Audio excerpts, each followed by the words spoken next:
سید کونین وہ عظیم ہستی کہ معصوم امام یہ ارشاد فرماتے ہیں کہ کائنات عالم کے لیے ہم ائمہ معصومین علیہ السلام کی سیرت حجت ہے، اور ہم ائمہ معصومین علیہ السلام کے لیے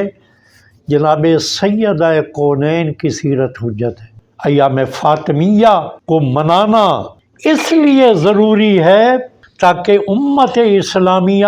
ان امور سے واقف ہو جائے، اس امر سے واقف ہو جائے کہ نظام امامت کی اہمیت کس قدر ہے، کہ جس نظام امامت کے دفاع کے لیے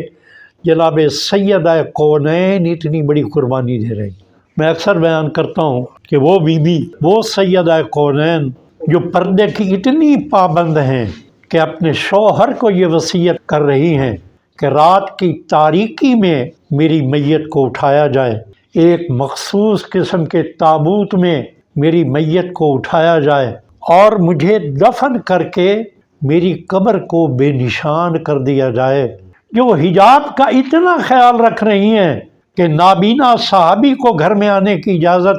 نہیں دے رہی، لیکن وہی بی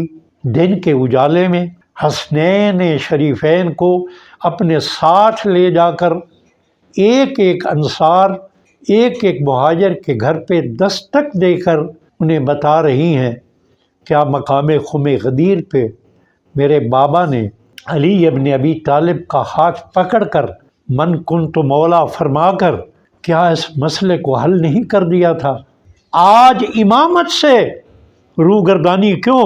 گویا اپنی عصمت کے اس پردے کے باوجود بھی نظام امامت کے دفاع کے لیے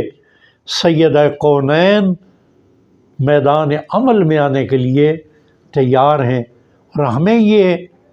پیغام دے رہی ہیں کہ یہ نظام امامت اتنا پاکیزہ نظام ہے، اتنا اہم ہے یہ امت کے لیے۔ اور اگر امت میں اکثر برادران اہل سنت کے مجمع میں یہ بات کرتا ہوں کہ سیدہ کونین نے جب یہ ارشاد فرما دیا کہ اللہ نے نظام امامت کو امت میں تفرقہ سے پناہ گاہ قرار دیا ہے، نظام امامت کو، تو آج اگر مسلمانوں کے اندر تفرقہ ہے، آج جب مسلمان ایک دوسرے کے خون میں اپنے ہاتھ رنگ رہے ہیں، تو مسلمانوں کو رک کے یہ دیکھنا سوچنا ہوگا کہ آخر اس کی وجہ کیا ہے، اور سیدہ کونین کے اس جملے کی جانب بازگشت کرنی ہوگی کہ سیدہ کونین نے ہمیں یہ متوجہ کر دیا تھا کہ اگر افتراق سے بچنا چاہتی ہے امت اسلامیہ، اور آج کے اس دور میں امت کو متوجہ ہونے کی بڑی آسانی کے ساتھ مواقع موجود ہیں، جب دشمن قلب اسلام میں بیٹھ کر سرزمین فلسطین پہ ہم پہ مظالم کر رہا ہے، قبلہ اول اس کے قبضے میں ہے، مسجد اقصی اس کے قبضے میں ہے، 5000 سے زیادہ شہداء جن کے ظلم کا نشانہ بن چکے ہیں، آج امت اسلامیہ اتحاد اتحاد کی صدائیں لگا رہی ہے۔ تو میں امت اسلامیہ کو پیغام دوں گا کہ آج اگر اسرائیل سے مقابلہ کرنا ہے، آج اگر بیت المقدس کو آزاد کرانا ہے، آج اگر حرمت مسجد اقصی کو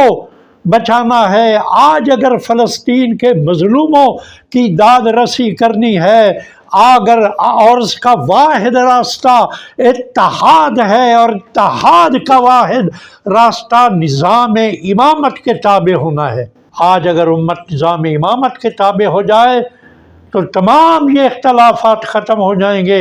اور اسرائیل کی گردن کو دبوچ کر مسلمان یہ کہیں گے کہ ہمیں نظام امامت کی طاقت نے یہ قوت عطا کی ہے کہ تو جو سپر پاور ایک طاقت کا ایک نمونہ ہے، اس کی تو پیداوار ہے۔ آج ہمارے ہاتھوں میں توحید کی طاقت نے، امامت کی طاقت نے یہ قوت و طاقت دے دی ہے کہ ہم اپنے آپ کو تیرے شکنجے سے ہم آزاد کرا رہے ہیں۔